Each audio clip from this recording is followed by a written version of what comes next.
کا کوئی نہ کوئی تصور ہر شخص اپنے ذہن میں رکھتا. عام طور پر صورت یہ ہے کہ ایک تو تقویٰ کو عبادات سے متعلق مانا جاتا ہے. نماز کتنی پابندی سے پڑھتا ہے، کیسے خشوع و خضوع سے پڑھتا ہے، اور روزہ جو ہے وہ کس طرح اہتمام سے رکھتا ہے، اللہ کی راہ میں کتنا کچھ خرچ کرتا ہے زکوٰۃ کے علاوہ، حج کتنے کرتا ہے، عمرے کتنے کرتا ہے. اب یہ تمام چیزیں گویا کہ ہمارے ہاں تقویٰ کا ایک پیمانہ ہے. یا پھر کچھ ظواہر ہے، لباس ہے، وضاقتہ ہے، لباس جو ہے وہ شریعت کے اصولوں کے مطابق ہو، زیادہ سے زیادہ اتباع رسول کا اس سے اظہار ہو سکے، وضاقتہ اپنی جو ہے شکل و صورت کی زیادہ سے زیادہ رسول کی سنت اور اتباع کے مطابق ہو، وغیرہ وغیرہ. یہ ساری چیزیں تو وہ ہیں جو ہمارے ذہنوں میں موجود ہیں. لیکن یہاں سورہ بقرہ کے 23ویں رکوع کے آخر میں وہ آیت آئی ہے، وَلَا تَأْكُلُوا أَمْوَالَكُمْ بَيْنَكُمْ بِالْبَاطِلِ، اور دیکھو تم ایک دوسرے کے مال آپس میں باطل طریقے سے مت کھاؤ. کیا مراد ہے؟ دنیا میں ظاہر بات ہے ہم زندگی گزارتے ہیں، لین دین تو ہوتا ہے نا. آپ گئے، آپ نے کچھ پیسے دیے، کچھ چیز خریدی. اب بیچنے والے نے اگر دھوکہ دیا ہے تو جو پیسے آپ نے اسے دیے وہ اس کے لیے حرام. اگر اس نے اپنی اس شے کا نقص چھپایا ہے تو اس نے اپنے اوپر اس آمدنی کو حرام کر لیا. جیسے کہ حدیث میں آتا ہے کہ ایک منڈی کے اندر گندم کا ڈھیر لگا ہوا ہے. اب کچھ گندم تھی کہ جو سیلی ہو گئی تھی، گیلی تھی، اسے تو اس دکاندار نے نیچے کر دیا، اوپر خشک گندم تاکہ آ کے آدمی دیکھے تو خشک گندم نظر آئے. فرمایا گیا کہ یہ اس نے دھوکہ دیا ہے اور اس کی وجہ سے اس کی ساری کمائی حرام ہو گئی.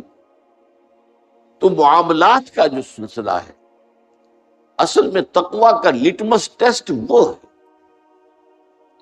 ورنہ داڑھیوں کا طول ہو، لمبی داڑھی کتنی لمبی ہے، پانچا کتنا اونچا ہے، نصف ساق تک پہنچا ہوا، آدھی پنڈلی تک پہنچ گیا، اونچا ہوتا ہوتا.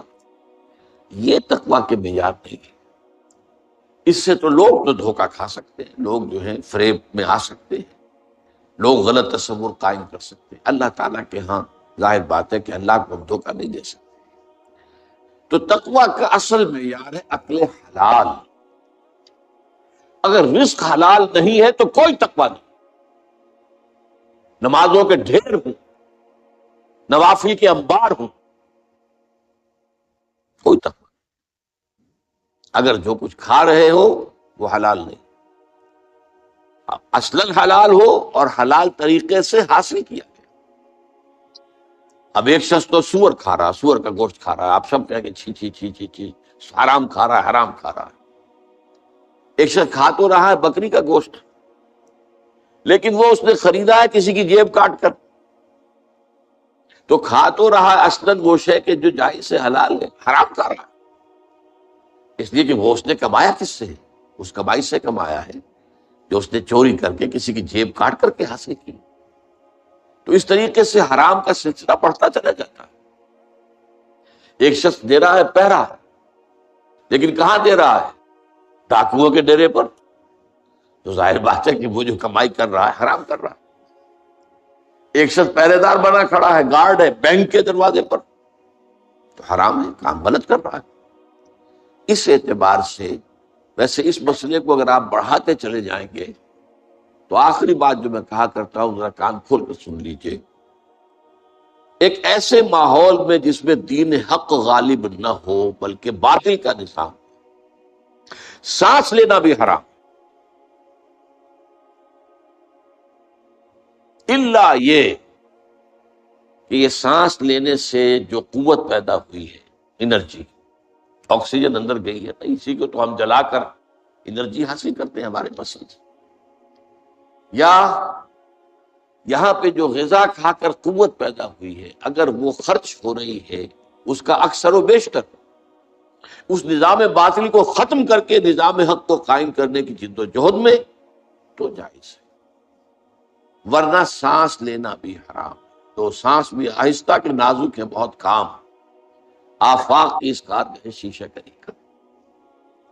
بہرحال ذرا میں واپس آتا ہوں کہ ایک صریح حرام شے، صریح طور پر جو حرام شے ہے وہ آپ کو معلوم ہے کہ بیع و شرع میں دھوکہ دینا، فریب کرنا، اپنے مال کے نقص کو چھپانا اور اس کی بنا پر جو ہے غلط آمدنی حاصل کرنا۔ اور اس کی دوسری قسط کیا ہے؟ وَتُدْلُوا بِهَا إِلَى الْحُكَّامِ لِتَأْكُلُوا فَرِيقًا مِنْ أَمْوَالِ النَّاسِ بِالْإِثْمِ، اور اسی طرح تم اپنے مال کو ذریعہ نہ بناؤ حکام تک پہنچنے کا۔ دلو کہتے ہیں ڈول کو، ڈول جو ہے کنویں میں اتارا جاتا ہے پانی کھینچنے کے لیے۔ اسی طرح کوئی شخص اپنا مال بطور رشوت پیش کرتا ہے کسی سرکاری افسر، کس لیے کرتا ہے؟ تاکہ اس کے ذریعے سے کسی اور کا مال ہڑپ کر سکے، کسی اور کا حق غصب کر سکے، جس کو ہم رشوت کہتے ہیں۔ تو جو رشوت کے لیے اس نے ذریعہ بنایا ہے اپنے مال کو، تدلو بہا الی الحکام، جیسے پانی تک پہنچنے کے لیے ڈول کو تم نے ذریعہ بنایا، اسی طریقے سے کچھ لوگوں کے حق تلفی کرنے کے لیے، کچھ لوگوں کا مال غلط طریقے پر ہڑپ کرنے کے لیے تم نے اپنے مال کو ڈول بنایا حکام تک پہنچنے کا، تاکہ ان کے ذریعے سے ان کے ہاتھ میں جو اختیارات ہیں، ان کے پاس جو اتھارٹی ہے، ان کے پاس جو پاورز ہیں، ان کو وہ اپنے حق میں استعمال کرا سکتے۔ اسی کا نام ہے رشوت۔ اور ایک حدیث نبوی میں صاف طور پر آیا ہے، الراشی والمرتشی کلاہما فی النار، رشوت دینے والا اور رشوت کھانے والا دونوں جہنم میں۔ آپ غور کریں گے کہ یہ راشی کا لفظ ہم بولتے ہیں رشوت خور کو، جو رشوت لیتا ہے۔ عربی میں اور قرآن مجید کی اصطلاح میں راشی وہ ہے جو رشوت دیتا ہے، رشوت کھلاتا ہے۔ اور یہ بات ذرا اگر آپ گہرائی میں تجزیہ کریں گے تو معلوم ہوگا کہ رشوت کی اصل بنیاد رشوت دینا ہے۔ لوگ جو ہے وہ غلط کام کرانے کے لیے مٹھیاں گرم کرتے ہیں۔ اب جب وہ مٹھی گرم ہونے کی عادت ہو گئی تو جب تک گرم نہ ہوگی کام نہیں ہوگا۔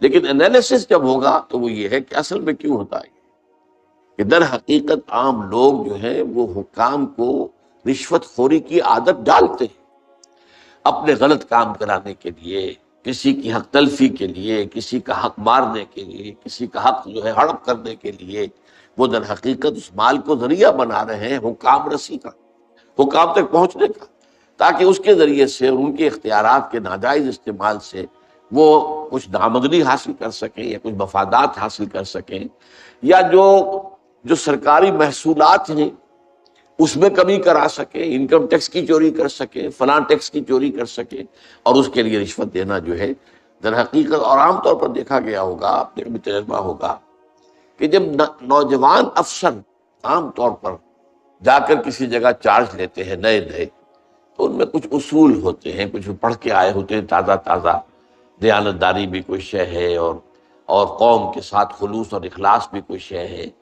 لیکن یہ کہ پھر وہاں اس مشین میں پڑھ کر، اس نظام میں پڑھ کر، ایک طرف تو جو خوراک قسم کے بیٹھے ہوتے ہیں وہاں پرانے اہلکار، وہ پٹی پڑھاتے ہیں، میاں کہاں تم کس غلط فہمی میں مبتلا ہوئے ہو، یہاں تو ترقی کے راستے جو ہیں یہ بند ہو جائیں گے تم پر، تم آگے بڑھ نہیں سکو گے، تمہیں اپنے سے اوپر والے حکام کو جو ہے وہ جب تک راضی نہیں رکھو گے تو کیسے تمہاری جو ہے ترقیاں ہوں گی۔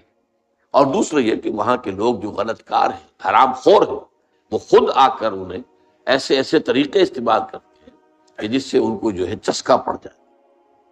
تو بات اصل میں کہنے کی یہ تھی کہ سورہ بقرہ کے 23ویں رکوع میں صوم، اس کا مقصد تقویٰ، لیکن تقویٰ کا بیان کیا ہے، اس کو آخری آیت میں بیان کر دیا گیا، اگرچہ بظاہر اس آیت کا کوئی تعلق صوم یا رمضان سے نہیں ہے۔ وَلَا تَأْكُلُوا أَمْوَالَكُمْ بَيْنَكُمْ بِالْبَاطِلِ وَتُدْلُوا بِهَا إِلَى الْحُكَّامِ لِتَأْكُلُوا فَرِيقًا مِّنْ أَمْوَالِ النَّاسِ بِالْإِثْمِ وَأَنْتُمْ تَعْلَمُونَ، اگر تم جان بوجھ کر یہ کرو گے تو ظاہر بات ہے کہ اللہ کے عذاب کے مستحق ہو جاؤ گے۔ ہاں کبھی غلط فہمی ہو سکتی ہے، جیسے میں نے کہا کوئی شخص غلط فہمی میں سور کا گوشت کھا رہا ہے، اس کو پتہ نہیں کہ یہ سور کا گوشت ہے، بلکہ اس سے تو کسی نے یہ دھوکہ دیا کہ نہیں بکری کا گوشت ہے، اور وہ کھا رہا ہے، یا وہ مجرم تو نہیں ہوگا، وہ اصل میں سور نہیں کھا رہا ہے۔ تو غلط فہمی میں اور لا علمی میں اگر کوئی حرکت ہو جائے تو وہ بالکل اللہ تعالیٰ کے ہاں جو ہے کنڈون ہو جائے گی، معاف ہو جائے گی. لیکن انتم تعلمون، جانتے بوجھتے اگر یہ کام کرو گے تو پھر ظاہر بات ہے کہ پھر اللہ تعالیٰ کی طرف سے یوں جان لو کہ تقویٰ کی نفی ہو گئی تمہارے.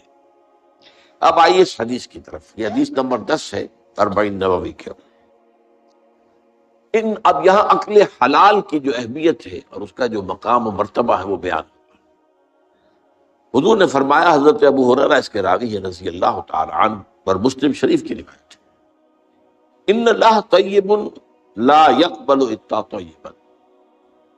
دیکھو اللہ پاک ہے اور وہ صرف پاک چیز قبول کرتا ہے. تم نے 20-30 ہزار روپے کا دمبا اللہ کی راہ میں جو ہے وہ عید کے روز قربان کر دیا، لیکن وہ حرام کی کمائی سے تھا، اللہ کیا اس کا کوئی وزن نہیں. لن ینال اللہ لحومها ولا دماؤها ولکن ینالہ التقوی منکم. دیکھو ان قربانیوں کا نہ گوشت اللہ تک پہنچتا ہے نہ خون. ہاں پہنچنے والی چیز ہے اگر تقوی ہے، تقوی ہے، جائز آمدنی سے، جائز کمائی سے تم نے وہ جانور خریدا ہے، اللہ کی راہ میں اس کو ہدیہ کیا، اللہ کی راہ میں ذبح کیا، تو اس کے ایک ایک بال کے اوپر بھی اجر ہے. وہ ہر چیز جو ہے اس کے لیے اللہ تعالیٰ کے ہاں وہ تمہاری میزان کے اندر، میزان عمل میں آئے. لیکن تقویٰ نہیں ہے، حرام کی کمائی سے کیا ہے تو اللہ کو قبول نہیں ہے. ان اللہ طیب ولا يقبل الا طیبا الا طیبا، اور وہ سوائے پاک کے، پاک چیز کے، حلال چیز کے اور کسی چیز کو قبول نہیں کرتا. یہی تو پہلا قتل جو ہوا تھا نوع انسانی میں، سورہ مائدہ میں اس کا ذکر ہے. حضرت آدم کے 2 بیٹوں نے قربانی پیش کی، قربا قربانن. یہ قربانی اصل میں کس سے لفظ سے بنا؟ قرب سے، اللہ کا تقرب حاصل کرنے کی. قربانی اصل میں قرب سے بنا. تو اللہ کا تقرب حاصل کرنے کے لیے ایک شخص جو تھا ان میں سے، وہ چرواہا تھا، ایک بھائی، اس نے لا کر کوئی بھیڑ یا مینڈا جو ہے وہ اللہ کی راہ میں قربان کی. اور دوسرا جو تھا وہ کھیتی باڑی کرتا تھا، اس نے کچھ اپنی جو پیداوار ہے اس میں سے کچھ لا کر پیش کیا قربانی کے طور. اچھا اس وقت کیا رواج تھا جو آج نہیں ہے، ختم ہو چکا ہے، کہ کسی کی قربانی کی قبولیت کی علامت یہ ہوتی تھی کہ آسمان سے آگ اترتی تھی اور اس قربانی کو بھسم. یہ علامت تھی اس بات کی کہ اللہ تعالیٰ نے اس قربانی کو قبول کر. تو ایک کی قربانی جو ہے، حابیل کی قربانی اللہ نے قبول کر لی، قابیل کی نہیں کی. اب قابیل کو شدید غصہ، طیش میں آ کے اس نے میں تمہیں قتل کر دوں گا. اب بھائی پر غصہ اتار رہا ہے. بھائی نے کہا بھائی جان، اللہ تعالیٰ جو ہے قربانی قبول نہیں کرتا مگر متقین سے. آپ اپنے گریبان میں جا کے آپ کی قربانی اللہ نے کیوں ریجیکٹ کی؟ لیکن نہیں، اس نے کہا میں قتل کروں گا. تو یہ حابیل کا مشہور واقعہ ہے کہ اگر آپ ہاتھ اٹھائیں گے مجھ پر مجھے قتل کرنے کے لیے، میں اپنا ہاتھ نہیں اٹھاؤں گا کہ آپ کو قتل کروں، بلکہ میں تو یہ چاہوں گا کہ آپ مجھے اگر بغیر کسی جواز کے، بلا جواز اگر مجھے قتل کریں گے تو گویا کہ اپنے گناہوں کا بوجھ تو آپ کو اٹھانا ہی ہے، میرے گناہوں کا بوجھ بھی آپ اٹھا لیں گے تو I stand to lose nothing, میرا تو کوئی نقصان نہیں ہے اس میں. بہرحال یہ پہلا قتل تھا کہ جو نوع انسانی میں ہوا ہے، اور اس میں صفات کی تقویٰ. اللہ تعالیٰ جو ہے وہ تو متقیوں سے قبول کرتا ہے قربانی، وہ مالی ہو، کسی طرح کی قربانی ہو، وہ عبادت ہو، بدنی عبادت ہو، التحیات للہ والصلوات والطیبات، یہ ساری چیزیں جو ہے یہ اگر تقویٰ کے ساتھ ہیں تو اللہ کے ہاں قابل قبول ہے، ورنہ نہیں. وَإِنَّ اللَّهَ أَمَرَ الْمُؤْمِنِينَ، حضور فرماتے ہیں اللہ نے اہل ایمان کو بھی وہی حکم دیا ہے، بما امر بہ المرسلین، جو اس نے اپنے رسولوں کو حکم دیا. اب یہاں دیکھیے کہ حضور سورہ مومنون کی ایک آیت کوٹ کر رہے ہیں. سورہ مومنین کی آیت نمبر 51 ہے، یا ایھا الرسل کلوا من الطیبات واعملوا صالحا. اے میرے رسولو، پاکیزہ چیزیں کھاؤ اور عمل نیک کرو. یہ عقل حلال کے ساتھ پھر اس کے بعد جو ہے وہ عمل نیک اللہ تعالیٰ کے ہاں وہ قابل قبول. کلوا من الطیبات واعملوا صالحا. وقال، اور ایک دوسری آیت بھی آپ نے کوٹ کی، یہ سورہ بقرہ کی آیت نمبر 172 ہے، یا ایھا الذین آمنوا کلوا من طیبات ما رزقناکم، دیکھو کھاؤ ان پاک چیزوں میں سے جو ہم نے تمہیں دی. گویا کہ اکل حلال، رزق حلال، رزق طیب، حلال اور طیب، یہ ہے در حقیقت جس کا حکم دیا جا رہا ہے. رسولوں کو بھی دیا گیا اور اہل ایمان کو بھی دیا گیا. ثم ذکر، اب یہ ہے اس حدیث کا وہ ٹکڑا کہ جو لرزہ طاری کر دینے والا ہے. پھر حضور نے ذکر فرمایا الرجل، ایک ایسے شخص کا، یطیل السفر، جو بڑا لمبا سفر کر کے آیا ہے. حدیث میں صراحت نہیں ہے لیکن گمان یہ ہے کہ یہ حج کا سفر ہے. ایک شخص دور دراز سے اور احرام باندھ کے آیا ہے، تو ظاہر بات ہے کہ اس زمانے میں سفر جو ہے، فرض کیجئے کوئی شخص مدینے سے چل کر آیا ہے مکہ حج کرنے کے لیے، تو 7 دن کا سفر تو اس کا ویسے ہی ہے اونٹ کے اوپر. اب کیا اس کا حال ہو جاتا ہوگا. احرام کی پابندی ہے، نہاتا بھی نہیں ہے، مبادا کو بال ٹوٹ جائے، دم دینا پڑ جائے. اس حوالے سے اور انتہائی احتیاط کے ساتھ جو ہے، اور وہ چل رہا ہے اور 7 دن کا سفر کیا ہے، تو کیا حال ہوا ہو. کپڑے میلے بوسیدہ، احرام میلا اور بوسیدہ ہو گیا ہوگا، بالوں کے اندر جو ہے وہ پراگندہ ہوں گے بال. اب اس کے اندر جو ہے وہ چونکہ کوئی نہ کوئی تیل ڈالا گیا، نہ خوشبو ڈالی گئی، نہ اسے انہیں جو ہے دھویا گیا. تو فرمایا ثم ذکر الرجل یطیل السفر اشعث اغبر، بال پراگندہ بھی ہے اور غبار آلود بھی ہے، اونٹوں پر سفر کیا ہے. اور ظاہر بات ہے کہ قافلہ جب چلتا ہے اونٹوں کا، تو اگلا اونٹ جو ہے وہ جو خاک اڑاتا ہے وہ پچھلے اونٹ کی سواری کے اوپر آئے گی لازمت. گھوڑے جب دوڑتے ہیں تو ان کے سموں سے جو اڑنے والی خاک ہے وہ ظاہر بات ہے کہاں جاتی ہے، سواروں پر بھی آتی. یمد یدیہ الی السماء، وہ اپنے دونوں ہاتھ اٹھاتا ہے آسمان کی طرف، یا رب یا رب، اے میرے پروردگار، اے میرے پروردگار. اب اس میں میرے سامنے جو نقشہ آتا ہے وہ تو جبل رحمت. اب وہاں پہنچنے کے لیے لوگ بڑی محنتیں کرتے ہیں. یہ کہ وہ چھوٹی سی پہاڑی ہے، اس پر جانے کے لیے، اور وہ کہیں سب سے اونچی چوٹی پر پہنچ کر کوئی شخص ہاتھ اٹھا کر کھڑا ہے، یمد یدیہ الی السماء یا رب یا رب. یا فرض کیجئے کہ وہ بیت الحرام میں ہے، مسجد حرام میں ہے، خاص خانہ کعبہ کے سامنے پکار رہا ہے اللہ. وَمَطْعَمُهُ حَرَامٌ، حال یہ ہے کہ جو اس کا کھایا ہوا ہے پیٹ میں وہ حرام. وَمَشْرَبُهُ حَرَامٌ، اور جو اس کا پیا ہوا ہے وہ بھی حرام. وَمَلْبَسُهُ حَرَامٌ، اور جو اس کا لباس ہے، احرام، بہت قیمتی تولیوں کا لباس، وہ جو احرام ہے وہ بھی حرام کی کمائی سے آیا. وَغُذِيَ بِالْحَرَامِ، یہ سب سے آخری ٹکڑا، سب سے اہم.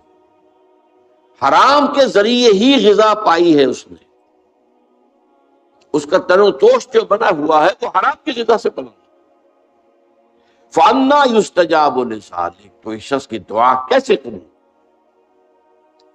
قبولیت دعا کے اندر سب سے بڑی رکاوٹ عقل حرام. آپ دعا کرتے رہے، اللہ سنے گا ہی نہیں. اَنَّىٰ يُسْتَجَابُ لِذَٰلِكَ، کہاں سے، کیسے، قبول کیسے؟ وہ تو تم خود اپنی اس دعا کے راستے میں سب سے بڑی رکاوٹ ہو.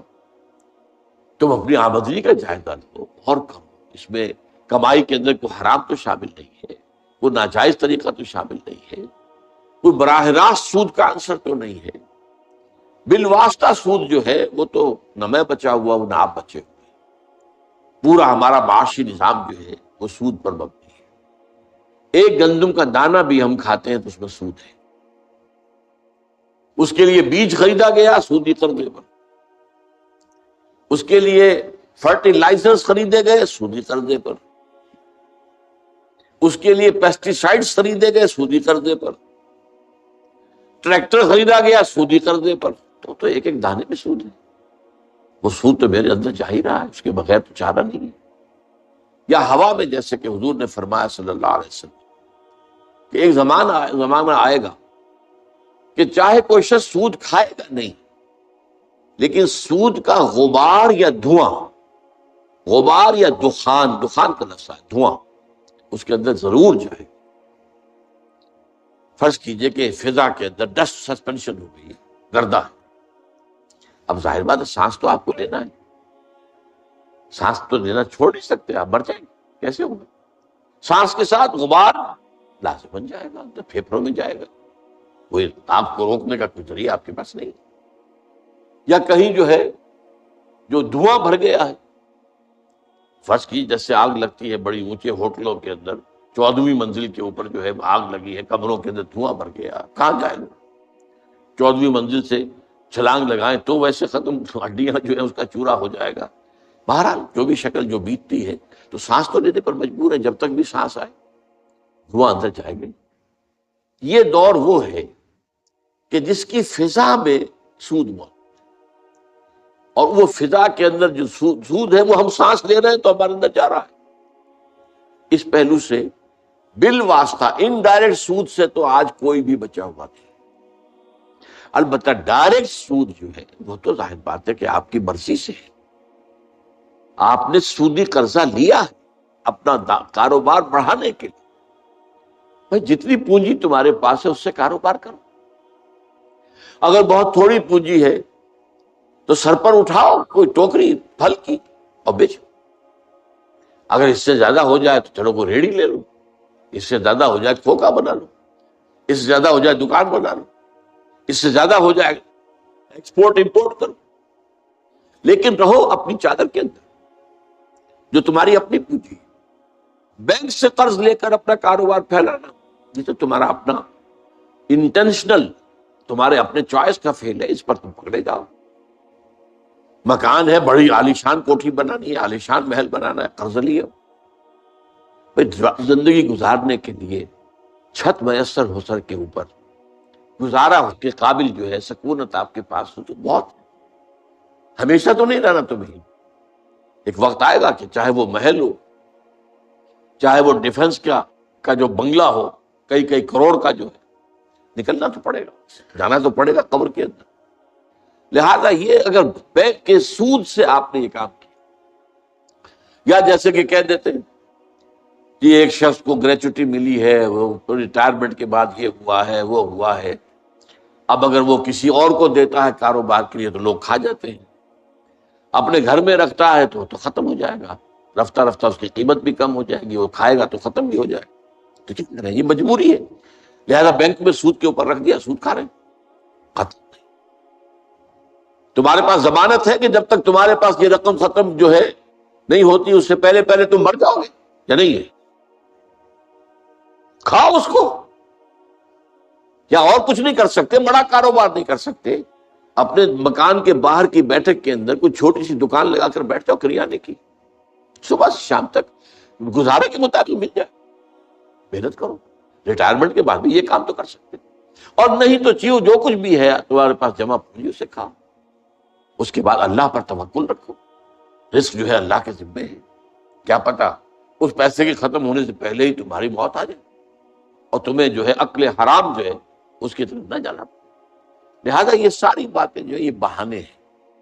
تو اس اعتبار سے سود سے بچنا، براہ راست سود کی کوئی شکل کسی حالت میں جائز نہیں۔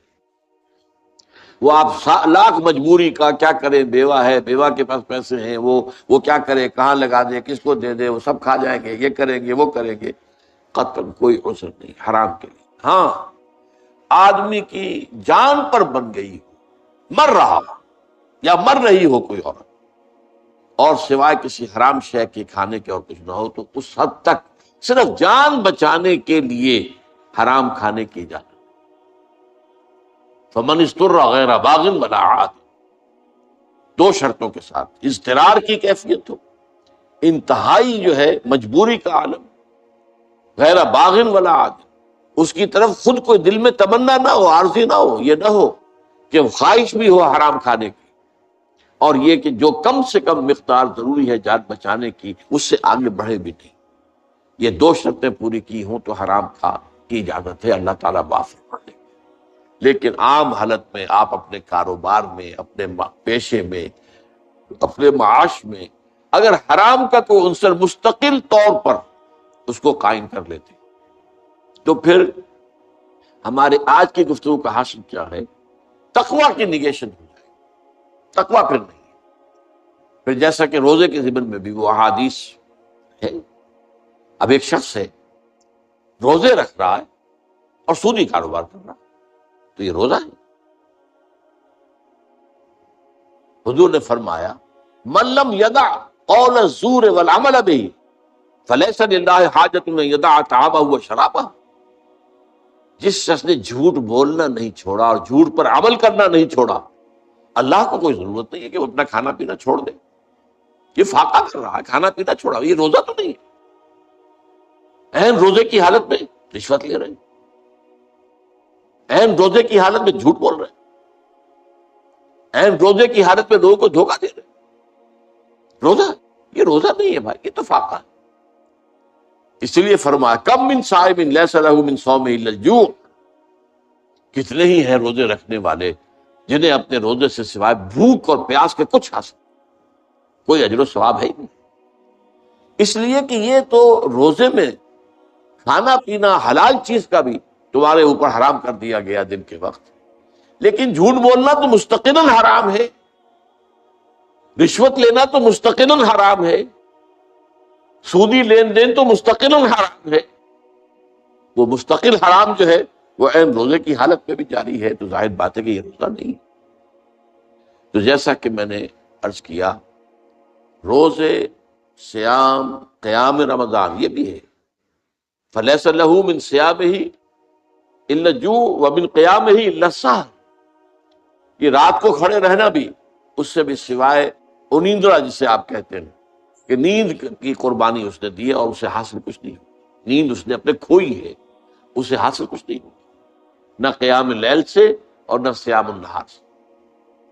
اس اعتبار سے تقوی جو ہے در حقیقت وہ ہے اصل، اور وہ ہے مالی معاملات میں تقوی، معاملات انسانی میں تقوی، بیع و شرع میں تقوی، کاروبار میں تقوی، آمدنی میں تقوی۔ جب تک کہ حلال نہیں ہوگا اس وقت تک ظاہر بات ہے کہ تقوی نہیں۔ یہاں چونکہ تقوی کا مضمون آئی گیا ہے تو میں آپ کو ایک بہت پیارا واقعہ سنا دیتا ہوں کہ تقوی کی تعریف کیا ہے۔ اس پر حضرت عمر رضی اللہ تعالیٰ عنہ کی مجلس شورا میں بھی بحث چھڑ گئی۔ تقوی کسے کہتے ہیں؟ ہاؤ ٹو ڈیفائن تقوی، تقوی کی ایک جامع و معنی تعریف کیا ہو؟ اب بہت سے صحابہ نے اپنی اپنی رائے دی، حضرت ابی بن کعب رضی اللہ تعالی عنہ تو خاموش بیٹھے رہے۔ اور یہ وہ صحابی ہیں جن کے بارے میں حضور کی حدیث یہ ہے اقرؤہم ابی بن کعب، میرے صحابہ میں قرآن کا سب سے بڑا عالم اور قاری جو ہے وہ ابی بن کعب ہے۔ تو حضرت عمر نے کہا بھائی آپ نے کچھ نہیں بتایا، آپ بتائیں تقوی کسے کہتے ہیں؟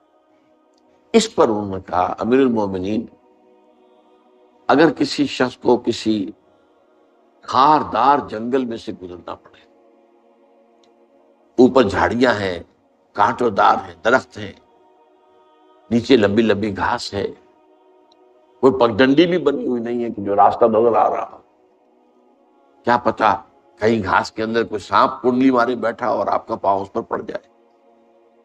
اور آپ کو معلوم ہے امیزن کا طاس اور کانگو کا طاس جو ہے یہ جو دنیا میں جو سب سے زیادہ گھنے جنگل ہیں افریقہ میں اور ایک ساؤتھ امریکہ میں، ان میں تو سانپ اوپر سے بھی لٹکے ہوئے ہوتے، درختوں سے شاخوں سے لٹکے ہوئے بھی۔ اب کسی کو گزرنا ہو تو کس طرح پھونک پھونک کر قدم، دیکھ دیکھ کر، چوکنا ہو کر، اچھی طرح احتیاط سے، یہ در حقیقت تک بچنا، کہیں میرے کپڑے کسی کانٹوں میں الجھ نہ جائے، کہیں میرا پاؤں کسی موذی جانور کے اوپر نہ آ جائے، کہیں میرا پاؤں کسی موذی جانور کے بل یا بھٹ میں نہ پھر جائے۔ اب اس طریقے سے پھونک پھونک کر، جس کو ہم کہتے ہیں محاورے میں پھونک پھونک کر قدم رکھنا اور پوری طرح چوکس اور چوکنے ہو کر راستہ طے کرنا، یہ تقویٰ۔ اس پہلو سے در حقیقت یہ زندگی جو ہے یہ بھی ایک سفر ہے، جس کے لیے حدیث ہے حضور کی کن فی الدنیا کانک غریب و عابر سبیل، دنیا میں ایسے رہو جیسے کہ تم اجنبی ہو۔ یہ بہت قابل غور ہے معاملہ۔ اصل میں ہم دیکھتے ہیں عام لوگوں کی دلچسپیاں کیا ہیں، عام لوگ کدھر بھاگ رہے ہیں، کدھر دوڑ رہے ہیں۔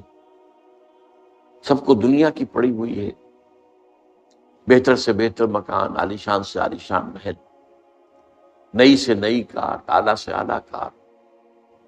اس میں ایک آدمی جو ہے جو حق پر چلنے والا ہو اور جس نے اپنے آپ کو دین کے لیے وقف کر دیا، وہ اپنے آپ کو اجنبی پائے۔ میری سوچ اور ہے، ان کی اور، انہیں دنیا کسی اور چیز کی ہے، مجھے فکر کوئی اور دامن کی ہے، تو اجنبی، وہ اپنے آپ کو اس ماحول میں اجنبی پائے۔ کن فی الدنیا کاننا کا غریب او عابر سبیل، یہ ایسے رہو جیسے کہ راستہ گزرنے والا ہوتا ہے، اسے راستے سے کوئی پیار نہیں ہوتا۔ اصل میں تو منزل ہے جہاں پہنچنا ہے، اسے راستہ اس منزل تک پہنچانے کا ذریعہ ہے۔ یہی وجہ ہے کہ حضور نے فرمایا صلی اللہ علیہ وسلم، مالی ولی دنیا، مجھے تمہاری دنیا سے کیا سبب؟ انما مثلی کا راکب استظل تحت شجرۃ ثم رعى فترک، میری مثال تو اس مسافر کی سی ہے، سوار جو تھوڑی دیر کے لیے رکتا ہے کسی درخت کے سائے میں سستانے کے لیے، تھوڑا سا آرام کرنے کے لیے، پھر وہ چھوڑتا ہے اس کو، اپنا راستہ لیتا۔ یہ اس کا ٹھکانہ تو نہیں ہے، یہ اس کی منزل تو نہیں ہے، یہ اس کا گھر تو نہیں ہے، یہاں اسے رہنا تو نہیں ہے۔ تو ٹھیک ہے، دنیا کا درخت کا ایک سایہ تم پر بھی چھت کا ایک سایہ ہو جائے، بہت غنیمت ہے، غنیمت سمجھو کہ سایہ ہے۔ لیکن یہ ہے کہ عالیشان محلوں کی آرزویں دماغ سے نکال دو، دنیا کی چیزوں کی طلب جو ہے وہ دل سے نکال دو، باہر کر دو۔ جس کو کہتے ہیں کہ یہ جیسے ہے جیسے کہ سمندر میں کشتی جا رہی ہے، سمندر کشتی چل رہی ہے پانی پر، لیکن اگر یہ پانی آ گیا کشتی میں تو ڈوب جائے گی۔ لہذا دنیا میں رہو، یہ سمندر ہے جس میں تمہاری کشتی چلنی ہے، لیکن اس پانی کو دل میں مت آنے دو، اس کی محبت، اس کی آرزو، اس کی تمنا یہ دل میں تھا۔ کن فی الدنیا کانک غریب عابر سبیل۔ اور اسی حوالے سے ایک اور حدیث حضور نے فرمایا، یہ ہماری پوری تاریخ کا ایک یوں سمجھیے خلاصہ ہے، بدا الاسلام غریبا فسیعود کما بدا فطوبی للغرباء۔ اسلام کا جب آغاز ہوا ہے تو وہ غریب تھا، اجنبی تھا، کوئی اس کا پہچاننے والا تھا ہی نہیں۔ آپ سوچئے مکہ مکرمہ کے ابتدائی دنوں میں حضور کیا محسوس کرتے ہو گے؟ کوئی ہے میرا جاننے والا، میرا پہچاننے والا؟ کوئی ہے؟ ظاہر بات ہے کہ بالکل اجنبی، اکیلے، تنہا، معدود چند ساتھی آئے ہیں۔ تو اسلام غریب تھا، بدا الاسلام غریبا۔ اس کے بعد ایک وقت آیا کہ اسلام کو اللہ نے طاقت دی، اذا جاء نصر اللہ والفتح ورأیت الناس يدخلون فی دین اللہ افواجا۔ جب اللہ تعالیٰ کی نصرت آ گئی اور فتح آ گئی، اور آپ نے دیکھا یا آپ دیکھیں، دو ترجمے ہو سکتے ہیں، کہ لوگ جو ہیں جوق در جوق، فوج در فوج اللہ کے دین میں داخل ہوئے، وہ وقت بھی آ گیا۔ تو اب اسلام غریب نہیں رہا، اب تو سب اسلام کے دوست بن گئے، اسلام کے چاہنے والے ہو گئے۔ اسلام جو ہے وہ طاقتور کے تو سبھی ساتھی، سبھی دوست ہیں، لیکن بس یعود کما بدا، ان قریب اسلام پھر اجنبی ہو جائے گا جیسا کہ وہ پہلے اجنبی تھا۔ یہاں سین آیا ہے، سیعود، سوفا نہیں۔ عربی میں جب سین آتا ہے فعل مضارع پر، آپ کو معلوم ہے فعل مضارع عربی میں مستقبل اور حال، حال اور مستقبل دونوں کو کور کرتا ہے۔ اگر مستقبل کے لیے خاص کرنا ہو تو سین یا سوفا لگائیں۔ سَيَقُولُ السُّفَهَاءُ مِنَ النَّاسِ مَا وَلَّاهُمْ عَنْ قِبْلَتِهِمُ الَّتِي كَانُوا عَلَيْهَا۔ ان قریب کہیں گے لوگوں میں سے یہ نادان لوگ کہ کس چیز نے انہیں پھیر دیا اس قبلے سے جس پر یہ تھے جب تحویل قبلہ کا حکم آیا۔ تو سین آتا ہے ان قریب کے لیے، سَيَعُودُ كَمَا بَدَا، ان قریب اسلام پھر غریب ہو جائے گا جیسا کہ پہلے غریب۔ اب جو بات سمجھنے کی ہے، مسلمان غریب نہیں رہے، امیر سے امیر تر ہوتے چلے گئے، لیکن اسلام خلافت راشدہ کے خاتمے کے ساتھ ہی غریب سے غریب تر ہوتا چلا گیا۔ It's a very big contrast. دور بنو امیہ میں، دور بنو عباس میں کتنا کتنا عروج ہوا مسلمانوں. مسلمان ترقی پر ہیں، مسلمان جو ہے ان کی سطوت ہے، ان کی شوکت ہے، شان ہے، ان کا غلبہ ہے، ان کی حکومت ہے. اس وقت کی دنیا کی عظیم ترین سلطنت ان کی ہے، سلطنت عباسی، بنو عباس. لیکن اسلام غریب ہونا شروع ہوا. تو وہ جو ایک ریاست اور سیاست کا معاملہ تھا سب سے پہلے وہ ختم ہوا، اس کا اسلام سے تعلق نہیں رہا. بلکہ اب جس کی لاٹھی اس کی بھینس. یہ نہیں ہوگا کہ مشاورت سے ہم طے کریں گے کون اہل ترین آدمی ہے، کون سب سے زیادہ متقی ہے، کون سب سے زیادہ اللہ کو جاننے والا پہچاننے والا ہے، اسے ہم مقرر کریں. نہیں، جس کی لاٹھی اس کی بھینس، جس کے پاس قوت ہے اس کی حکومت ہو. اب اسلام غریب ہونا شروع ہوتے ہوتے ہوتے ہوتے یہاں تک حال آ گیا جب یورپین کولونیلزم آیا ہے. تو وہ جو مسلمان، کم سے کم یہ کہ مسلمان بادشاہتوں کے اندر قاضی تو ہوتے تھے نا، مقدموں کا فیصلہ تو شریعت کے مطابق ہوتا، وہ بھی گیا. اب میجسٹریٹس آ گئے، اب فوجداری قانون انگریز کا ہے، دیوانی قانون انگریز کا ہے. ہاں انہوں نے بڑی رعایت کی تھی، آئلی قوانین میں ہمیں اجازت دے رکھی تھی، نماز روزے کی اجازت دے رکھی تھی، لیکن باقی پورا نظام تو ان کا تھا. تو اس طریقے سے ہوتے ہوتے اسلام غریب ہوتا چلا گیا. اب فرمایا طوبیٰ للغرباء، تو تہنیت ہو، مبارکباد ہو غریبوں کو، اجنبیوں کو. کیا مطلب؟ جب اسلام اپنے اجنبیت کے دور میں چلا جائے تب دو راستے ہوں گے، یا تو آپ اسلام کا دامن چھوڑیں اور جو اونچائی کی طرف راستہ جا رہا اسی پر آپ بھی چل پڑے. چلو تم ادھر کو ہوا ہو جدھر کی، معاشرے میں عزت جس چیز سے ملتی ہے وہی حاصل کرو، معاشرے میں مقام جس چیز سے بنتا ہے اسی کے لیے کوشش کرو. اور ایک یہ کہ چھوڑو اس کو، اسلام کے دامن سے چمٹے رہو. اسلام غریب ہو گیا تم بھی غریب ہو جاؤ، تمہارے جاننے پہچاننے والے بھی پھر نہیں رہیں گے، تمہارے ملنے والے بھی نہیں رہیں گے، تم سے کوئی رشتہ داری کرنا بھی پسند نہیں کرے گا. ظاہر بات ہے کہ تم تو اس معاشرے کے اندر اجنبیہ ہو، تم اس میں مس فٹ ہو، اس کی اقدار کے مطابق تمہارا معاملہ نہیں ہے. تو طوبیٰ للغرباء، اللہ تعالی ہم سب کو نبی اکرم صلی اللہ علیہ وسلم کی اس تہنیت اور اس مبارکباد کا مستحق بنائے. اقول قولی ھذا واستغفر اللہ لی ولکم ولسائر المسلمین والمسلمات.